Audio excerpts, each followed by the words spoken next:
Are you ready? Let's go. Now circling in the neutral zone. Here's the pitch on the way. 36 yards for the win.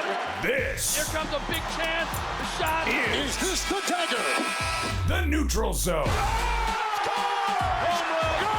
Good. This is as good as it gets. The Neutral Zone is brought to you by the Ontario Para Network.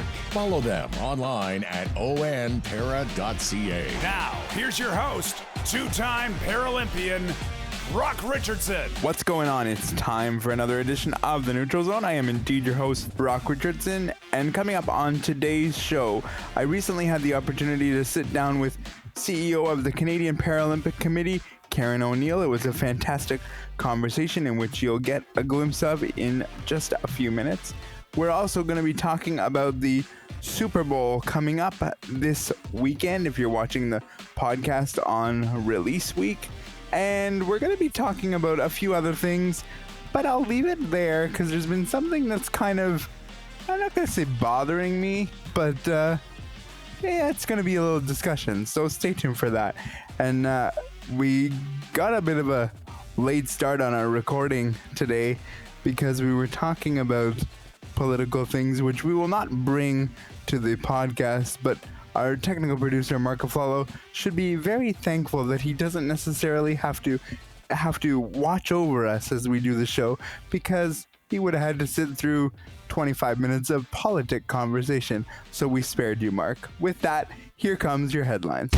Neutral Zone headlines. Calgary Wheelchair Basketball is hosting the Level 1 Coaching Clinic Intro to Competition coming up in February. Reach out to Braden at wheelchairsportsalberta.com for more information as well as to register. There are a limited number of spaces, so book your seat soon. We look forward to having more new coaches be trained in the province. Special thanks to Wheelchair Basketball Canada for supporting these coaching clinics. Curling Canada recently announced that the 2026 Scotty Tournament of Hearts will be held in my hometown of Mississauga, Ontario, from January 23rd through February 1st at the Paramount Fine Food Centre. The last time that this event was held, in Ontario at least, was 2017 in St. Catharines, Ontario. And interestingly enough, the team that won was Ontario's very own Rachel Holman. The Ottawa Senators will play 2 preseason games in Quebec City as part of their training camp next season. The team announced they will be playing the Devils on September the 28th and the Canadiens on September the 30th. What does this mean for Quebec City? I have no idea, but if you're in Quebec City and you want to go watch preseason hockey games, go do it in September 28th and the 30th, and we'll see whether eventually Quebec can finally get a franchise back. Those are your headlines for this week. If you want to get a hold of us on social, here's how you can do that. And welcome back to the Neutral Zone broadcast booth. Play ball! We're set to get this ball game underway. The first pitch is brought to you by Brock Richardson's X account at Neutral Zone BR. First pitch and a strike. Hey gang, why not strike up a chat with Claire Buchanan from the Neutral Zone? Find her on X at Neutral Zone CB.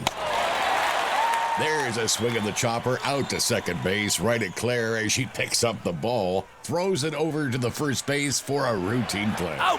And fans, there's nothing routine about connecting with Cam and Josh from the Neutral Zone at Neutral Zone Cam J and at J Watson 200. And the Neutral Zone is brought to you by the Ontario Para Network. Connect with them at ON Para Network. Follow them online at onpara.ca. Now that's a winning combination. We are pleased to be joined today by the CEO of the Canadian Paralympic Committee, Karen O'Neill. Karen, thanks so much for doing this. It took a little while to nail down our schedules, but we finally done it, so we appreciate you joining us here today. Always a pleasure, Brock. Always a treat to come in and have a conversation with you and catch up. So thank you for the invitation.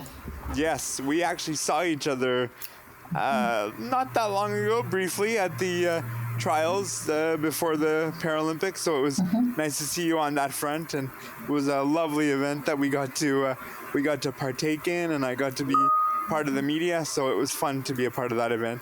Great. So I appreciate that as well. But let's start here. You got to attend the games in Paris. What was your favorite part as the CEO of the Canadian Paralympic Committee that you enjoyed the most? Well, if I can stretch your question out a little bit, Brock, it's probably a few favorite moments.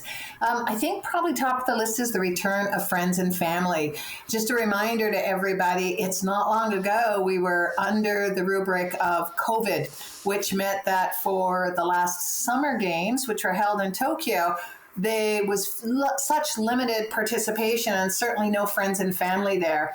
So for such a stretch, for friends and family to be so incredibly supportive of athletes, to have the opportunity to travel and be part of the competition in Paris, it was just phenomenal. It looked like, a hockey game with a number of red maple leafs at so many of the venues. I couldn't have been more proud of how our friends and family showed up.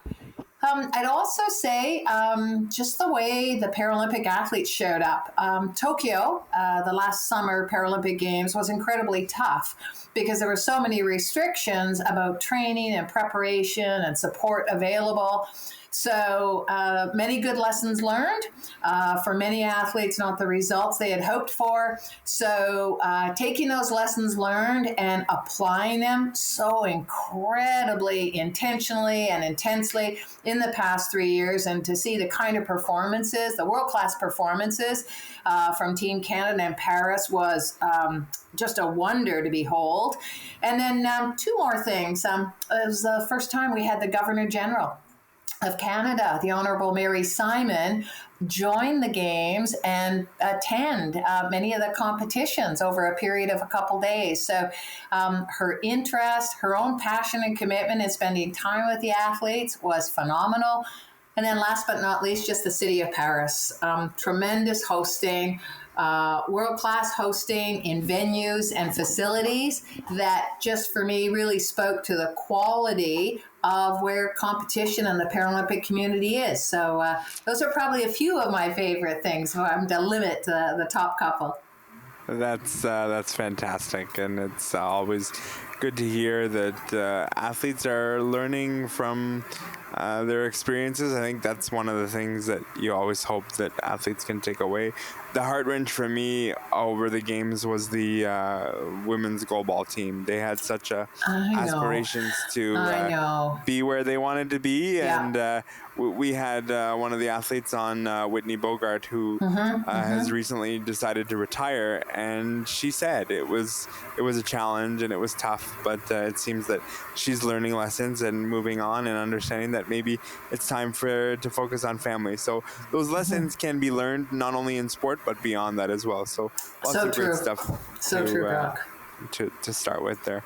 A lot of the talk going into these games was that Canada athletes would be receiving equal funding to the Olympians, in that they would be receiving financial compensation, the same financial compensation that the Olympians do.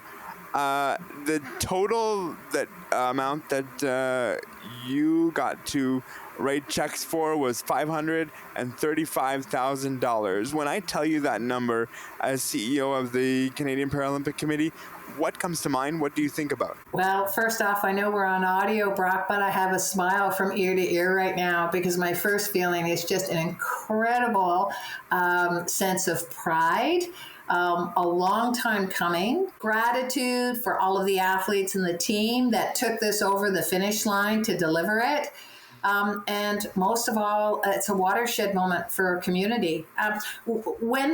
Just so everybody understands, for a long period of time, Olympic athletes in Canada, and quite honestly around the world, have received what we call performance funding. So for a bronze medal, you would obtain $10,000, for a silver, $15,000, and for a gold medal, $20,000 for achieving that performance. And if you're in a team sport, each individual athlete also receives that amount.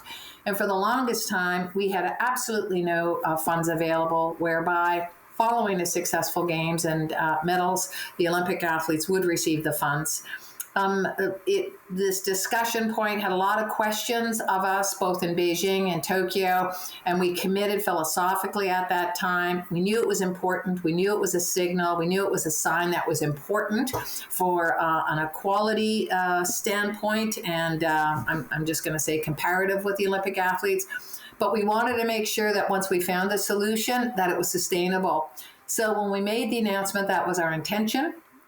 We formed a fund to invest in, and the amount that we kind of ascertained to be able to supply the funds is probably around $8 million. And with that challenge ahead of us, an incredible donor, Sanjay Malavia, stepped up.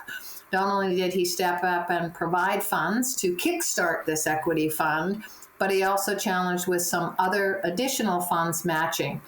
And also Sport Canada through Heritage and our federal government also took the challenge. So there was some incredible leadership. It wasn't just about the funds, Brock. It was about making a statement that equality as a high performance athlete, the time is now, the time is here, and it's long overdue. And in fact, last comment, Brock, is that when many of the athletes were at the session where this was announced, the common comment was the money is appreciated and really are grateful for it, but it was the messaging. It was the signal to the rest of the country of how equitable an equal high-performance athlete, the work they put into it, and also the performance results were put on the table side by each. So back to my first comment, couldn't be more pleased. So glad that it's a sustained funding and looking forward to hopefully increasing that equity fund because Canada's performance is going to go up in winter and summer over the upcoming years. It's funny at the time of this interview that we're doing, another episode of our program got released today, and one of the topics of conversation is that sustainability of this money. So it's fantastic to hear that we are able to sustain it for some period of time, and we're hoping to grow that and understand that it's going to get better, because Sanjay Malavia is a tremendous human being, but it does take more than just one individual, two individuals. It takes a village to put it all together. So I'm really glad to hear that the sustainability seems to be able to have this continue, because to have it go for one games and then say, oh, we don't have the money anymore would be gut-wrenching. So I'm glad to hear that we're progressing forward and moving with the funding. With that said, though, Karen, if we look at the historic medal count that the Paralympians had, I believe the number was 27 medals all told. With the equal funding and historic number of medals that we got, how does that help the Paralympic movement moving forward here in Canada? Well, if you'll permit me, Brock, it was actually 29 medals Team Canada obtained in Paris. So it was 10 gold, 9 silver, and 10 bronze. And so that number of medals and that number of gold medals, we haven't seen that kind of performance for the last 4 summer quadrennials since Beijing almost. And if we had one more medal, we would have, 2 more medals, we would have eclipsed Beijing. So what that means for the Paralympic community, just a real source of pride. As I mentioned earlier in our comments about the funding, I think the medals really represent a watershed in para and Paralympic sport for bringing recognition, which is long overdue for the athletes in terms of level competition, and also the requirement that the athletes need to be supported at all levels, right from the community, provincial, right up to national. So I think it really shone a spotlight on what's required, what's to be celebrated and recognized, and quite honestly, a force to be included in any future plans on our sport landscape in Canada. We've chatted a lot about positive during the duration of our chat so far. But as with anything, there can be some difficult moments during games, during quadrennials. But let's talk about Paris. Was there a challenging moment during the games that you can recall? And if so, how did the organization or athletes in general overcome that difficult moment that you recall? It's a great question, Brock. I'm probably going to give a bit more of a general answer because there's certainly many moments, with a lost passport or, late buses, missing a portion of a competition. And I'm not trying to trivialize those, but quite honestly, that's the job of our team and the specific sport supports team to be able to deal with that, because that's life at a games. So I'd probably back up my answer a little bit and say the most challenging part is probably just the first week when you hit the ground in games. I don't know if people know this, but typically the games are about 10 days, but our advanced team is there up to about 2.5, 3 weeks. And then we've got more of our team arriving because we're setting up mini little villages. Even though we've got the athlete village, we need to Canadianify it and make sure we've got what the athletes need. There's a lot of prep and planning work that goes into that. We usually have a Canadian residence where the overflow of coaches, technical officials on our own team are. Again, want to make sure it has all the comforts or items that are required for performance, in addition to our corporate hospitality program. But having said all of that, Brock, particularly for the athletes and the coaches, it's just figuring out things upon arrivals, making sure that arrivals are safe, equipment has arrived, that all of the athletes and the coaches and the officials have the space, both from a living standpoint and the accommodations, to the pre-training facilities leading into competition. We often talk about an optimal environment for performance, and that's so critical. And even though the games are just the 10 days of the entire summer quadrennial in this case, the planning has been 4 years in the making. And so there should be no surprises. The specific needs of the athletes and the coaches and the team support, has all been planned for, so we can help replicate or have a continuity so there are no surprises for the athletes. And again, going back to optimal training and competition environment, all is in place. So it's a little bit of a nail biter with all the arrivals, making sure equipment lands, uniforms land, everybody is where they should be. And it's not just making it, but it really is a world-class performance environment. So the athletes and coaches can really focus on what they're meant to do in Paris. And in this case, compete to the best of their abilities on that day at that time. And when you put it all together and you see 29 medals be the output, you obviously know that the work that was put in obviously helps the athletes in being able to achieve their goals. And I think if that legwork isn't done in the beginning, then maybe we're not having this conversation of a historic medal count of 29 medals, which we were so close to breaking records from Beijing, and I was at those games, so it's you want to see that record hold up as long as you can, but at the end of the day you want to see athletes succeed, and without all that pre-competition, maybe that's not possible to be done. So I think that's something that people also need a little bit of insight on, because sometimes you see the window of the 10 days and you see, the games start today and they end 10 days from now, and that's what we see. The cameras go off and it's done, and that's not the case for these games whatsoever. Speaking of part of your team and part of the people that you put in place to implement a well-oiled machine, that was your co-chefs of Carolina Wisniewska and Josh Vanderbies. We recently had them on the program, both of them, and had a wonderful chat with them. But I'd be curious, from your perspective, how proud are you, happy are you with their performance as a whole as two chefs? Well, all of the above, and I'm going to say for me it culminated for a moment in time, definitely in Paris with the two of them, both Carolina and Josh as co-chefs. I've known both Carolina and Josh for a number of years now, probably double-digit years, I would say. So I've known them on the tail end of their athletic career. So to watch their maturation in their own journey after active competition and to the leadership roles that they now play in our community is absolutely incredible.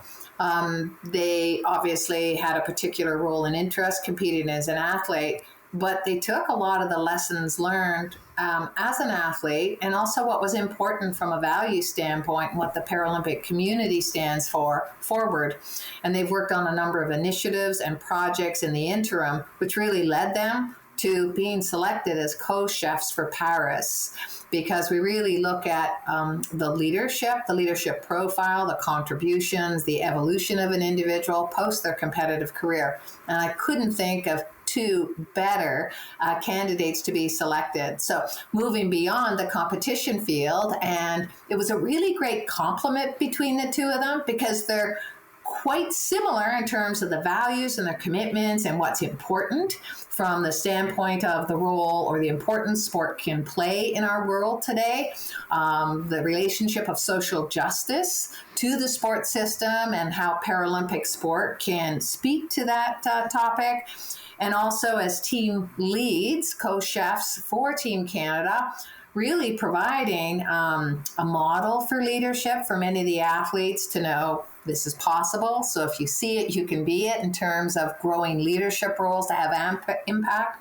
I'm going to say as great mentors for many of the team members who many of our team members, I think it was about 46 of our 126 athletes who were first-time Paralympians. And that's a pretty big competition to go in and not to be distracted and still maintain that kind of focus on what you're showing up there for your competition. So the incredible role as spokespeople to describe a little bit and share with our corporate sponsors to support our athletes. They continue to show up as they always have with strong leadership, incredible generosity and care for the members of Team Canada, and kind of doing whatever it takes to ensure that the experience was seamless and in fact that it all went well for our team members. So couldn't be more pleased, and quite honestly, I can't wait to see what else is to come for both of them, because I think this is probably a step along the way for strong continued leadership, and I'm looking forward to seeing what's next for both. Yeah, it's I'll be honest with you, Karen, and tell you that, I'm a little biased when I saw Josh Van Der Wies's name as co-chef de mission. I was very happy because obviously we competed in Beijing together in many world championships, and so when you think of that and you understand who he is as a person, and then when I had the pleasure of having them on the program together and then individually, and understanding that they're very much yin and yang of each other, it was very easy to understand why they were chosen in the position they were. And also credit to Carolina, who came on the interview I did with her a few months ago post the games, and she told me she had an injury prior to the games, and she was still able to do her job there and be a participant in doing her job and doing all that. So quick comment, if you could, on just the injury and what it took for her to put it all together. Well, quick comment would be just to paint it for everybody. I think on Carolina's social media, it was her arm. She had a fall, a bit of a mishap, and had multiple pins put in her arm, not even just a week and a half or 2 weeks before she headed to the games, and a pretty significant surgery. Many of you may or may not know that Carolina is para alpine skier. So very fast, lots of risk, and I would say her resilience and tenacity and mettle was developed on many years going fast down the hills, and she used those reserves of resilience showing up. Obviously, she got it all cleared with her surgeon. There was some support, a few accommodations made during the game so she wouldn't injure her arm anymore. But for her, she kind of did all of her homework, made sure there was support in place, and you wouldn't have known otherwise the way she showed up to fulfill her commitments and her role as co-chef with Josh. So that was pretty remarkable. I didn't think I could be any more impressed with the two of them than I was. And then here comes Carolina with a major injury. So yeah, she did a great job. Yes, for sure. It's hard to believe we're already in 2025 as we sit here, and the Winter Games are a year and a half, a little less away from happening. Can you give us an idea as to what the Paralympic Committee is working on now in regards to those games a year and a half out, roughly? Sure, I sure can. So as of today, when we're speaking, actually, Brock, it's about 400 days out. The games, the Winter Paralympic Games, are going to be held March 6th to 15th in Milano Cortina. And just because we've been talking about Paris a lot, the Winter Games are a little bit different in that, obviously, winter sports. So there's fewer sports. There's para-alpine, biathlon, cross-country skiing, para-ice hockey, and para-curling. And so it's a smaller family of sports, and so a smaller team. Our overall team will probably be around 120 to 125, and that was doubled for summer. And then the athlete number, depending upon qualification, is probably around 50 to 55.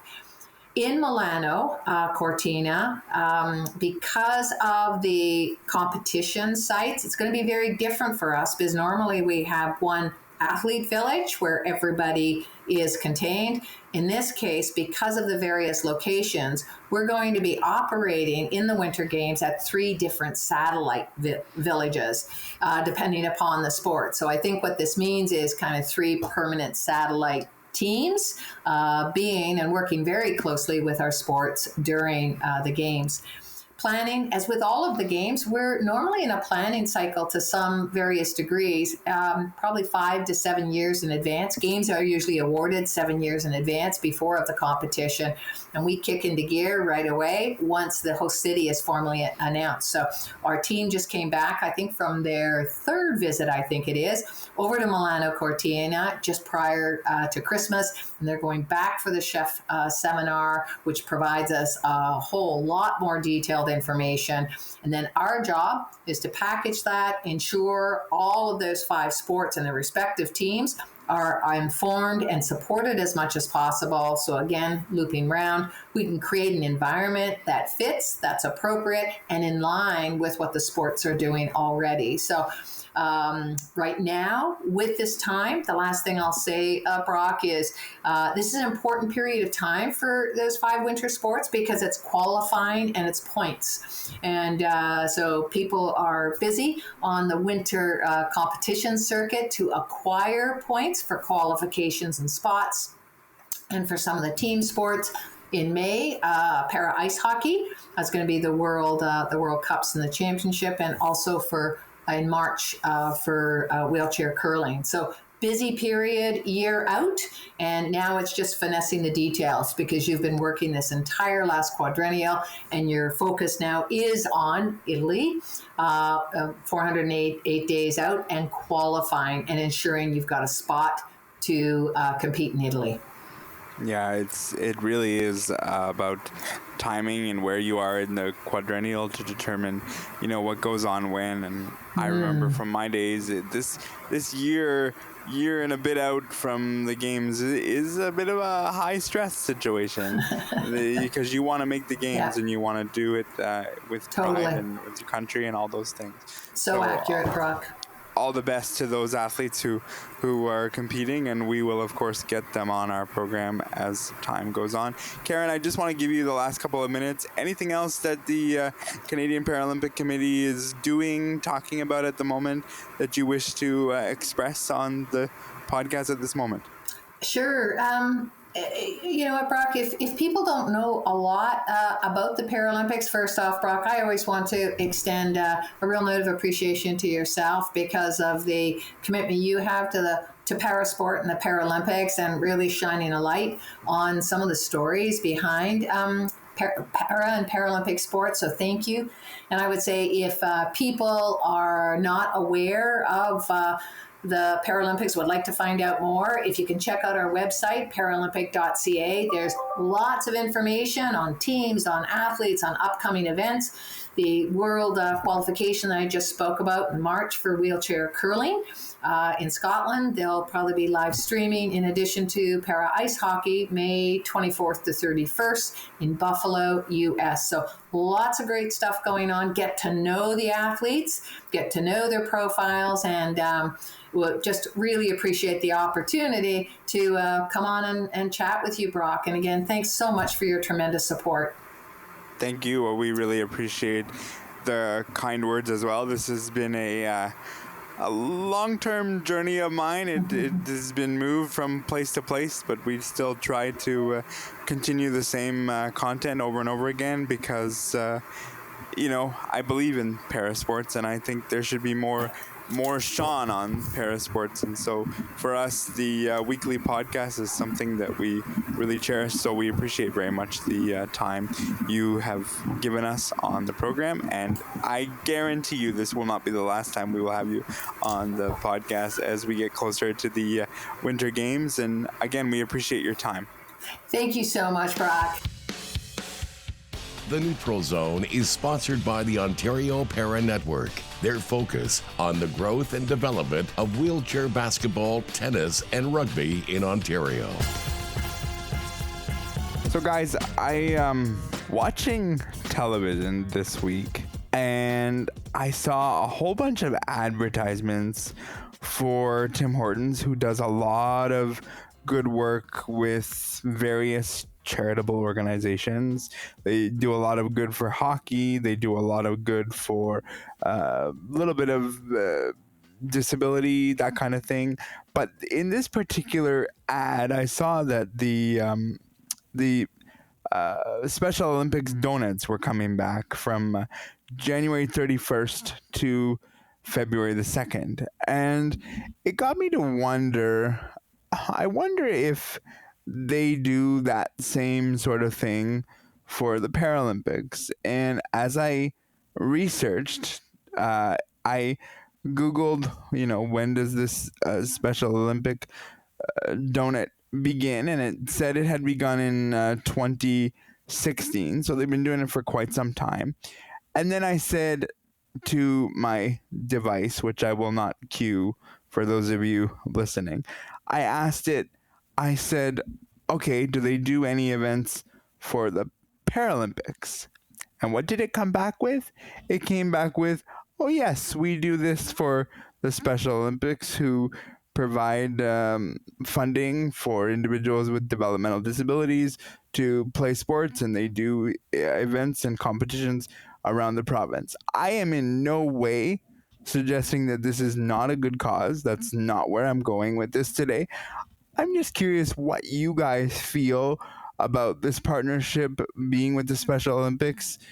And is it more that maybe Tim Hortons is more aware of the Special Olympics rather than the Paralympics? Or what do you guys think it is? Start with Josh on this one. For me, I don't really have a problem one way or the other, and I don't think you do too, based on what we've introed here. But it is curious that they do handle or they do have this donut for Special Olympics, but not seemingly for other causes. I do know that they are big on their camp days and things of that nature. I think it's just a matter of certain companies get involved with certain fundraising activities based on maybe who works for them, who's running them at the time, where their passions lie. So I don't think it's a slight necessarily against the Paralympics. I just think it's something where the Special Olympics maybe got there first. Yeah, it's definitely not a slight. CIBC, do they sponsor Special Olympics? Does anyone know? I know they sponsor Paralympics. And RBC sponsors Paralympics. I think it's RBC. No, sorry, CIBC does. And then Toyota sponsors Paralympics. But do they sponsor Special Olympics? Not that I'm aware of, but yeah. So it's just a company choosing to sponsor an organization. And sometimes it's because somebody within that organization holds that Special Olympics or Paralympics or whatever the organization is, near and dear to their heart, and that's why they end up sponsoring a certain organization. So I don't think there's any malice at all. It's just them choosing to support Special Olympics, and I'm all for it. I'll buy a Special Olympics donut to support the Special Olympics when they come out. My diabetes won't like it, but I'll certainly like it. So, I'll support it when it comes out. Yeah, I mean, I was looking at this and I kind of had this moment of like, do I have this discussion with the panel? And I leant towards yes, because my cousin, who sometimes listens to this podcast, and if you are listening to this podcast, hello, Mark. He does participate with the Special Olympics, and has been very successful with the Special Olympics and the things that he does. I just think that sometimes there can be blurred lines between what is the Special Olympics and what is the Paralympics. I know that some people in the community can be kind of not offended, but they can get their backs up a bit because they want a distinction between one organization and the other. And as we do in the disability community, we sometimes get a bit lumped together. I was just purely curious of what you guys thought, but Cameron, I never really thought about it in the sense of, does Toyota sponsor the Special Olympics? Does CIBC, do they sponsor the Special Olympics? And the answer to my knowledge is no. And the understanding with that too is there can only be so much mighty dollar that goes around. And I do believe, Cameron, that if you do have something near and dear to your heart, that does sort of push you in one direction over the other. Yeah, it sure does, because we're talking about this today because your cousin is in the Special Olympics, and that's why we're probably talking about this today, because you looked at him and how well he's doing, and then the topic kind of came up in your head, but it's because that cousin is near and dear to you, and that's why we're talking about this, or one of the reasons why we're talking about this today. Do you think, Josh, for those people that are on the fence of like, they'd like to see Tim Hortons get more involved in the Paralympics, do you think that by them doing something like a donut day or something like that, do you think that would help, or does it really matter because in the end dollars can only go so far? Your thoughts? Any sponsorship of any group is going to be a good thing ultimately.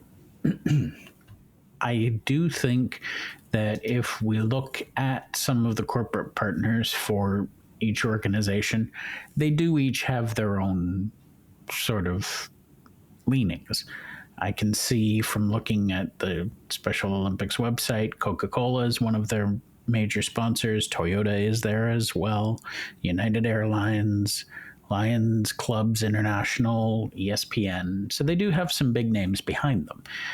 And the same with the Paralympics. The Paralympics will have all kinds of corporate sponsors because of their tie to the Olympics. I think part of what we're talking about here is the blurring between Special Olympics and Paralympics. And to me, that's just a matter, of education. People just need to understand that there is a difference and that neither one is better than the other. They're both there and they both exist.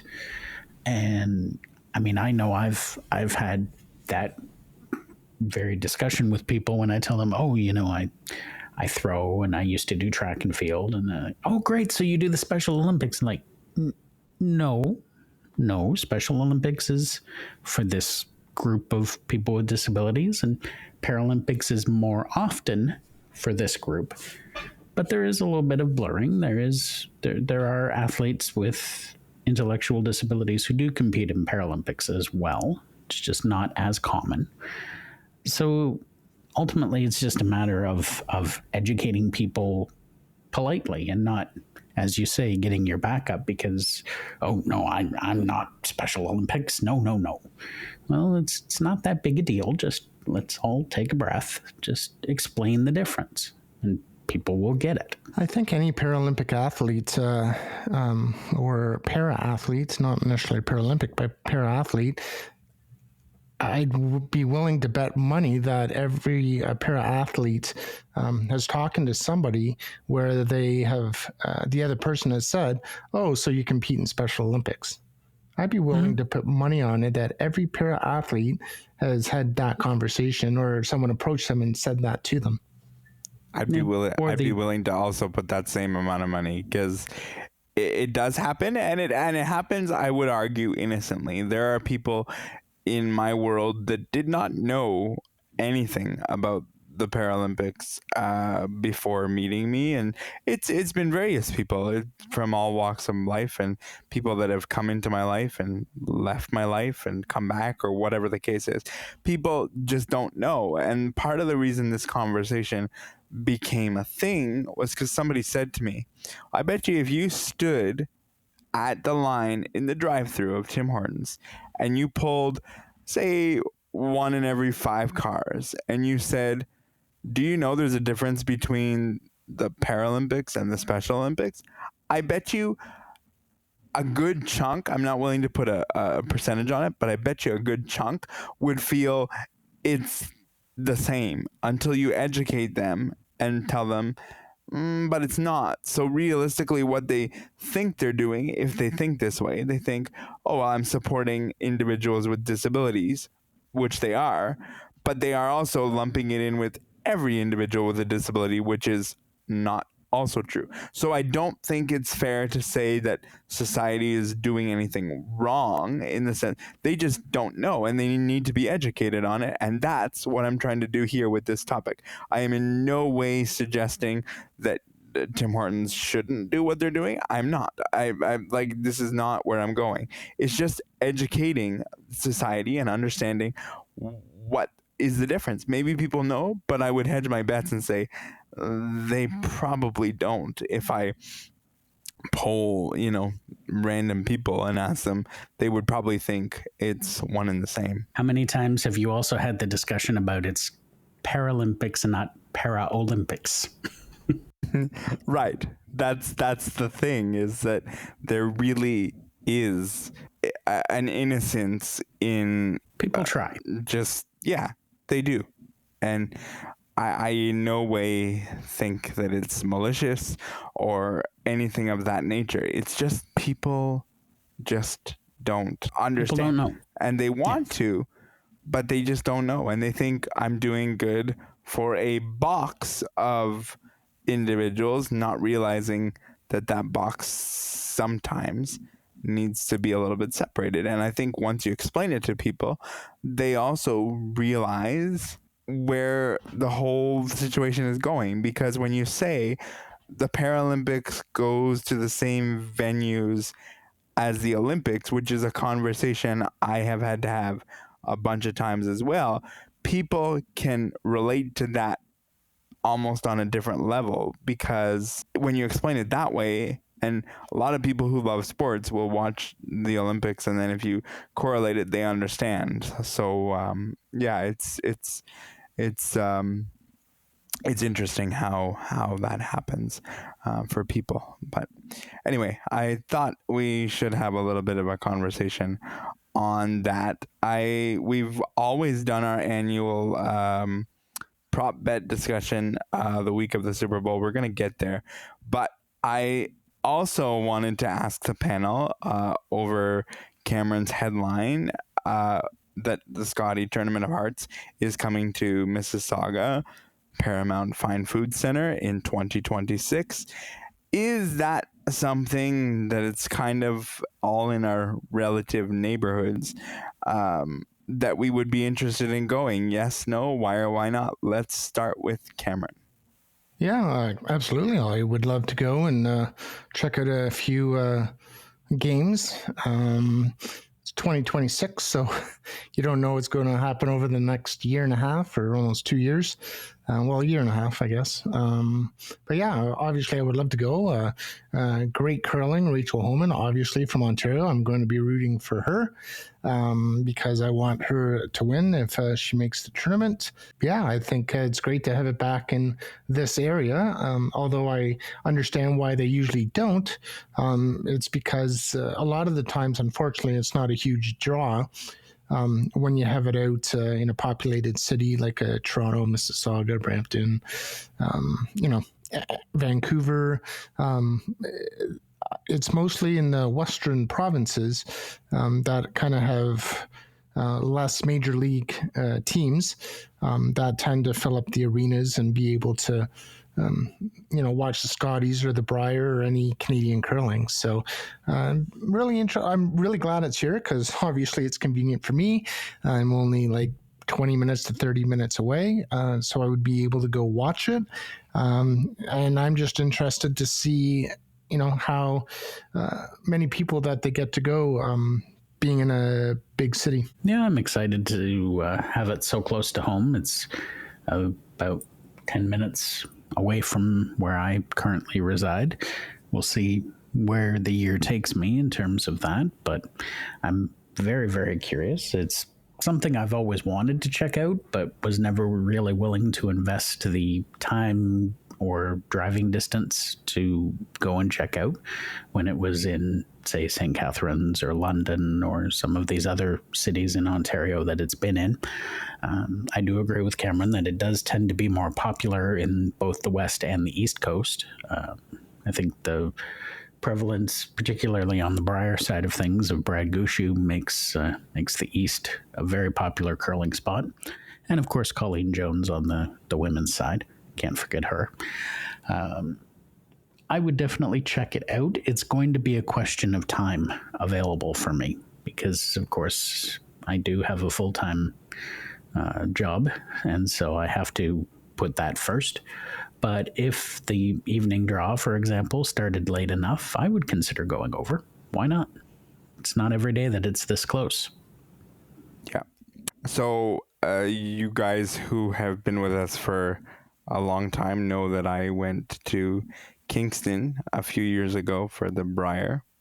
I really had a great time and really enjoyed that. And thus I also feel that I will enjoy the Scotties, with it being relatively close to where I live. It would be about 45 minutes away from my house, which is not as far as Kingston was. But you could always bunk in with your parents for a night or two. Yeah. My parents have moved into a less accessible house. So that tells you what the level of importance I have for them to stay over. I have stayed over and I will, but they are now living with my sister in the east area of the world, and so I can get into the house for social gatherings, and but they want to ensure that I leave before the day is over. But yes, it's, if I were your parents, I'd want you to leave too. So it's all good. Yeah, fair. I mean, that's my wife. She probably wants me to leave too. So it's all relative. Stay with the in-laws. Why would I do that? But I do have a bit of a concern with the Paramount Fine Foods, and I'm going to try to describe this for people who are listening in different parts of Ontario, different parts of Canada, even the States, what have you. But the way Paramount Fine Food Center is designed for people who are wheelchair bound, like myself, like Josh, is that you are on the 100 level and you are at the top of the 100 level, and you're not really raised up on that 100 level. So you're on the same level as the seats in front of you. Why that's a problem for curling is because there's like about 80 to 100 feet in difference between one end of a curling sheet and the other. And when you're on the same plane as the ice surface, looking down on a curling sheet is something you want to do, and it's very hard to do when you're on the relative same plane as the ice surface. So that's my concern for somebody who is vision impaired. I do know that they have the screen that now is more than just a scoreboard. It does have a screen. I'm not sure what renovations they may or may not be doing to this, but I would like to see them have something at Paramount Fine Foods where you can go up a little bit higher into like a 200 level, if there was such way they could add that, so that you could have that bird's eye view sort of look. That's my only sort of concern. And but other than that, I think it's good that it's in Mississauga area. I am surprised that it's in Ontario 2 years in a row. This year it's north somewhere. I can't pin it right now where it is in my head, but it's north, and it's for Thunder Bay, I think, is where it is. Thunder Bay. And so that's far, but I am surprised that it is in Ontario 2 times in a row, because they tend to try to spread that out. Anything else on the Scotties, or shall we move on to prop bets and football? I think I think we've covered it. Still a ways away, so can't really talk about too many rinks that are going to be participating and stuff. So I think, it's just good that we're going to get the Scotties so close, so I can watch some curling live. It's been a while. Yeah, and I just love the fact. Should be a fun week if the timing permits. I love the fact too that it's in Ontario, because the timing is in the same time zone that you're in. So the timing of those 9 o'clock games, and then 3 o'clock game, and then the 7, 8 o'clock, whatever the primetime one will be. I very much like. The Briar is in BC this year, and so that's going to be interesting for that purposes of timing. And of course, I agree with Josh's point too, as far as if I do go to the games, it's only going to be the night games. So if there's a 7 o'clock draw, or maybe a 9 o'clock, but I'm an old guy that was born in the 1800s, so I don't know if I could stay awake for a 9 o'clock draw if there is such a draw. So, but a 7 o'clock game, those would be the games I'd be going to. Yeah, for sure. So that is coming up in 2026, and it's earlier next year because of the Olympics that will be in Milan in February. So they have to get those Scotties in before the Olympics puts everything on pause for that 3 weeks of time that the Olympics exists and takes over the world. So we'll be talking about it as it gets closer, but we'll be talking about this year's Scotties and Briar as they're on, and because we all like curling around here. So what we would be remiss if we didn't talk about now, and that would be the Super Bowl. Something we've done yearly is to have some fun with the prop bets that are listed for the game. Thank you to Josh, who helped me find a accessible document to be able to put this all together. I love finding it, but to find an accessible document with it can sometimes be a bit challenging, because it wants you to place a bet before you do it. So it's always fun and exciting. I've added in a few of my own wrinkles to this as well. So let's go from beginning of the game to the end of the game. So how long will the national anthem be? Will it be over 90.5 seconds or under 90.5 seconds? Let's start with Cameron. 90.5 seconds. What are we doing, a metric version, or why aren't we talking about minutes here? You're making me do math in my head, and I don't like minute doing and a that. half. Minute and a half. Oh, it's over. Over or under? It's over. Over? For the national anthem? Yeah. Oh, definitely over. Josh? Yeah, I would agree with that as well. I think too often it's a chance for somebody to put their vocal gymnastics on display, 100%. And so it often ends up at least a minute and a half. So I would go over as well. I'm going 3 minutes plus. 3 minutes. Oh God! Wow. That's torture. I hope not. Like Josh said, it's vocal gymnastics. It's not about the singing the anthem. It's about what they can show off for their musical skills, and that's why they're doing it. So they're going to be doing different octaves, and it's 3 minutes or more. I have plans, and I have better things to do than sit there for 3 minutes and watch the anthem. So, whatever. Yeah, me too. I'll be muting it halfway through if it goes that long. Yeah, I hope. According to Google, the average is 1 minute and 43 seconds. So that's still too long. Still over 90 seconds. So I'm going over with that as well. I do think it's vocal gymnastics, whoever it is singing it, and it's a chance for them to get on a big platform, big stage, and show off their pipes. This one is literally just a crapshoot. Will the coin flip be heads or tails? Josh, what say you? As I recall, the coin flip is almost always split virtually down the middle. So I'm going to go with heads.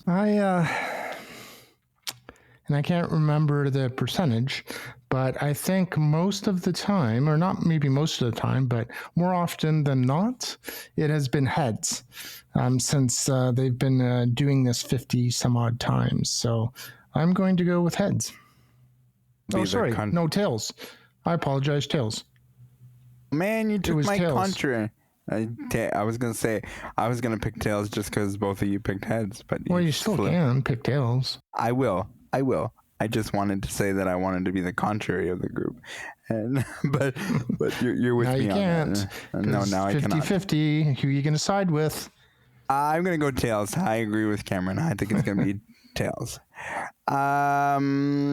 Will the opening kickoff, result in a touchdown? Yes or no? Start with Josh. I'm going to say no. It's very, very difficult to score on an opening play, especially when they've changed the way kickoffs are done this year.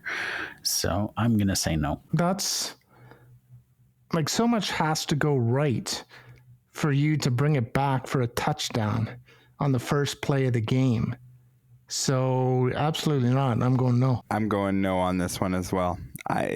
You guys are right for all the reasons you just articulated. So much has to go right. The new rules in the kickoff. It's just with all the jitters too. It's not happening.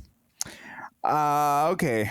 So will the result of the opening drive be a touchdown, field goal, punt, or other? And if you pick other, you have to declare what the other is going to be. Start with Cameron on this one. Man, can you repeat that question, please? Will the opening drive result in a TD, field goal, punt, or other? And if you pick other, you have to declare what the other is going to be. So just the opening drive. So you could have like 7 plays within that drive, but then when it ends... Correct. Okay. What's the end result when that opening drive finishes? Did you say field goal? Yes, I did. Okay, I'm going field goal. Option. For me, to me, it depends on who has the ball. Saquon Barkley has certainly been electric lately. Yes, he has. But am I willing to go touchdown or not? Why not? I'm going to say it's going to be a touchdown. I'm going to pick other, and I'm going to tell you that I'm going to take this like real detailed. The Eagles are going to win the flip. They're going to take the ball. Jalen Hurts is going to be jumpy. He's going to fumble the ball, and then Kansas City is going to run it back for a score. So I'm going to say other, and I'm going to say fumble recovered by Kansas City. Kansas City goes and scores. Interesting. Which team will score first? Will it be the Eagles or the Chiefs? Cameron, I think you went first last time, so Josh, go first. Who will score first really depends on who wins the coin toss. Exactly. I'm going to say Kansas City scores first because they have more experience. I'm just trying to remember from the season for Kansas City, because I've watched more games than the Eagles, if they have scored first in a lot of their games, and I don't know. I know they keep winning by very slim margin. What's that? It's a slim margin. And I don't know why I'm putting so much thought into this because it's not going to really matter at the end of the day. So I'll go Eagles. Based on what I told you in the above answer, I need to pick the Chiefs because I told you that it was going to be a fumble recovered and then a score by Kansas City. So I hampered my own self. So which quarterback will get the first throwing touchdown? This does not mean that it will be the first touchdown. It just means which quarterback will throw a pass for a touchdown first. Will it be Jalen Hurts or Patrick Mahomes? Let's go with Cameron first. I think it's easy. Patrick Mahomes. I think he will be the first one to do a passing touchdown. I like that answer. As my opportunity to be contrarian, I'm going to say Jalen Hurts because I think the receivers for Philadelphia are just a little bit better. Interesting. Patrick Mahomes will do the first throwing touchdown because he will already have the electronic American e-transfer paid over to the referees, so it'll be all good. Oh, just stop it. I had to get it in there. God Sorry, sakes. guys. Oh, there's our conspiracy theory. I'm skipping ahead of myself. Will there be a missed field goal? Yes or no? Now remember that this stadium where the game will be held in New Orleans, I believe, is a closed stadium, so there will be any It is a dome. factors in that regard. Will there be a missed field goal? Yes or no? Josh, go first. Yes, because I think at some point one defense is going to hem the other one around midfield, and they will be crazy enough to try a field goal that will go wide. Yeah, definitely. There's going to be a missed field goal. Be it because I don't know how many Chiefs blocked a field goal attempt or a punt attempt but I can think of twice that happened during this past year. And the Eagles, they have a phenomenal defense, so I definitely see a missed field goal this Super Bowl. I will agree with you, Cameron. There will be a missed field goal. I agree. I think the jitters will get somebody, and I think, Josh, you said there will also be a missed field goal, so we agree on that altogether. Which quarterback will finish the game with more passing yards? Kansas City's quarterback or Philadelphia's quarterback? Cameron? Patrick Mahomes, baby, all day long. He is like the best quarterback as far as I'm concerned, and how he uses his James Bond cloaking running abilities to get the hell out of trouble. He's definitely going to have more passing yards, more rushing yards, more total yards than Jalen Hurts. I agree with that. I think Mahomes finds a way to complete receptions, whereas I don't feel like Hurts has the mobility to escape when he needs to, at least not as frequently as Mahomes does. I've seen Mahomes do things that should not be possible on a football field, so I'll choose him. Yeah, Patrick Mahomes is definitely gonna secure more yards. What, you're not going to go against us and say to try to get to... Because Patrick Mahomes is going to win the Super Bowl. He's going to win 3 in a row. He's going to win MVP. Like, why am I even bothering watching this? Well, that's because I'm getting together with people. So that's why I'm bothering. But I'm still bitter, okay? This is like, he's going to win, and I'm going to be happy for him, and then I'm going to be mad, and then I'll be happy. I thought you were going to be a contrarian because that's what you were talking about earlier in this segment, and yet, no. All right, let's have some fun with this one. How many times will Taylor Swift be shown on TV? Will it be over 10.5 or under 10.5 times? Josh, what say you? I think even though it's a different network, that this ship has run its course, and so I think it's going to be under. I don't care. Like, when they were showing her before, she only had like 30 seconds of airtime, and people are saying, oh, she's always on. And it was only like 30 to 40 seconds that she was on the flipping TV. Like, NFL is going to do what's best for them. So if they have her on the entire 2 hours, just have like a Taylor cam or whatever you want to call it, then do it. If that's going to make the NFL more money, like, I don't care. You show her for like 20 seconds. Like, how much does it impact your life to get that angry if they show Taylor Swift for like 5 seconds on the TV and then go back every once in a while? Like, why do people get so upset about that? Upset about, we talked 25 minutes politics before this. Get upset about that kind of stuff. Don't get upset about how much they show Taylor Swift. Cameron, the question was, will Taylor Swift be shown over 10.5 times or under 10.5 times? And I said, I don't care. That is my answer. Final answer. All right, so then we'll do this one. Will Travis Kelce and Taylor Swift have a kiss after he wins the Super Bowl? Yes or no, Cameron? I can't believe that you're asking that question before you ask who's going to be the MVP, who's going to win the Super Bowl. You have to ask if they're going to kiss. Yeah? What the hell is going on here?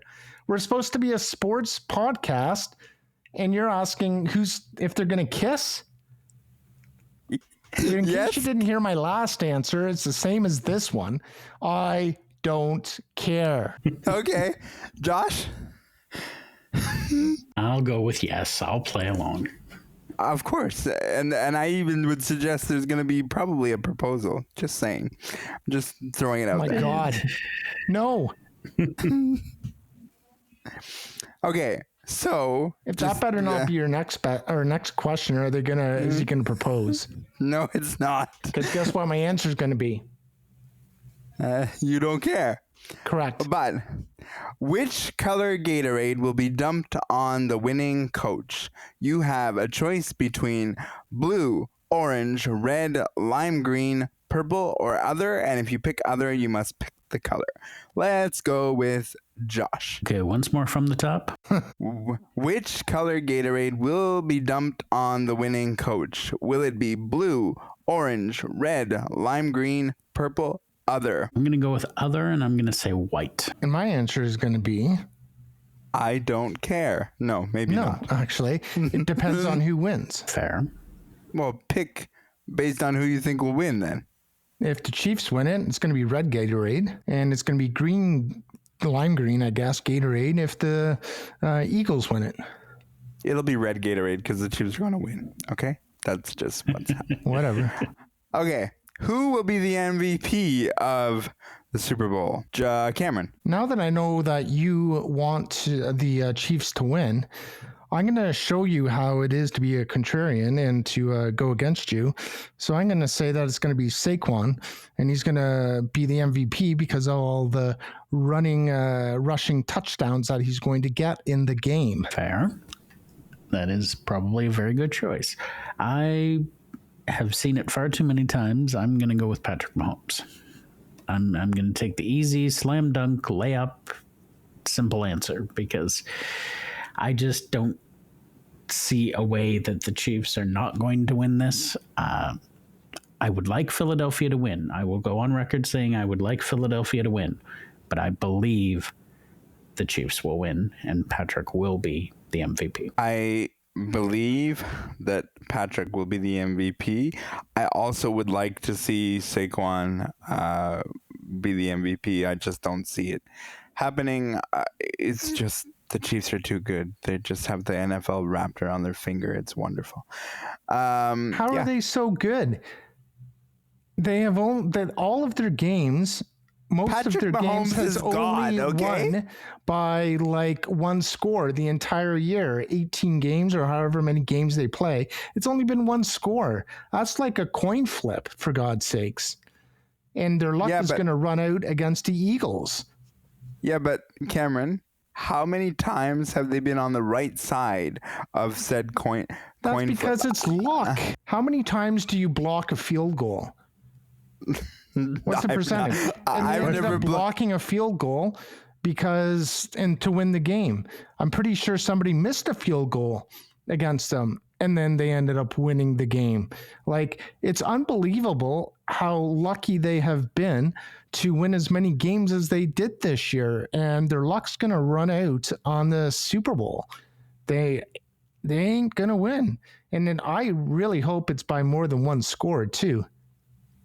We, as always, by the way, before I even ask you this last question, I just want to point out the fact that last week's episode was only 55 minutes. So I do have the ability to be under on the neutral zone, but this week with the stuff that I added, it just wasn't possible. What does Philadelphia have to do to win? Like, what is their recipe for success in both of your opinions? Let's start with Cameron, since you're so high on the fact that the Chiefs are going to lose and their luck's going to run out. They're going to be in overdraft against the refs anyways, so it's all going to be whatever. It all starts with defense. They're going to cover Travis Kelce, number 87.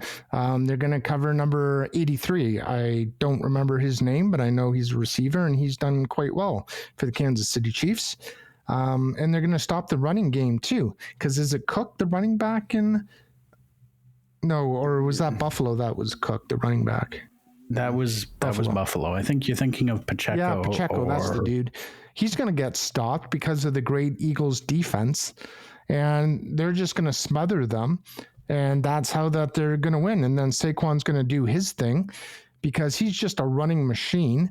He's like Bugs Bunny on steroids, and he's just going to end up running down the field, getting a bunch of yards. And like I said, I think he's going to get at least 2 or 3 rushing touchdowns this game. So that's how they're going to do it with the running game and with defense. Tell the NFL anyone's on steroids, okay? That's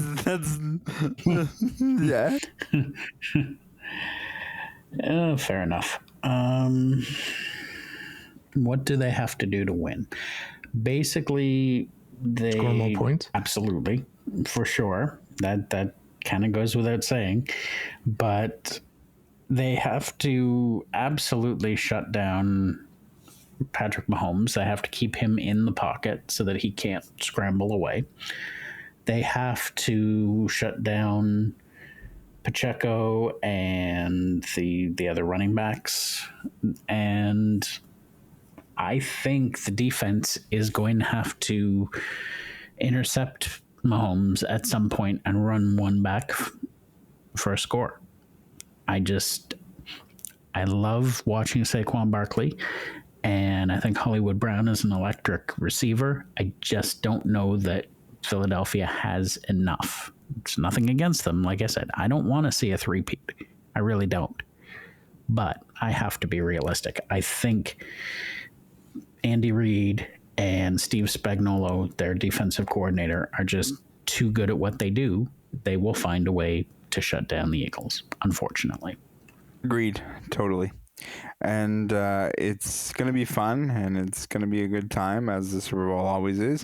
It's a great event. It's going to be 6:30 on Fox is when the kickoff begins. You can also tune into their 7 hours of pregame show if you really want to, but I don't want to listen to Brady that long. I can handle him for a 3-hour game, but not in the pregame show. But it'll be good, and we'll analyze the fact that Patrick Mahomes won his 3rd straight Super Bowl. Yippee-yay. Listen to you, you cocky little bugger. Or Cameron will come on and tell me how I was wrong, and it'll all be a thing. So stay tuned for next week, because all that's going to happen. But we greatly appreciate your time and your energy that you give to us every week, as we are 3 guys and a girl sometimes just running our mouths about sports. So we appreciate your loyalty to this program. With that is the end of our program for this week. I'd like to thank Josh Watson, Cam Jenkins. I'd also like to thank our technical producer, Mark Aflalo. Stay tuned for next week, because you just never know what happens when you enter the neutral zone. Be safe, be well. The Neutral Zone is brought to you by the Ontario Para Network. Connect with them at ON Para Network. Follow them online at onpara.ca. Now that's a winning combination.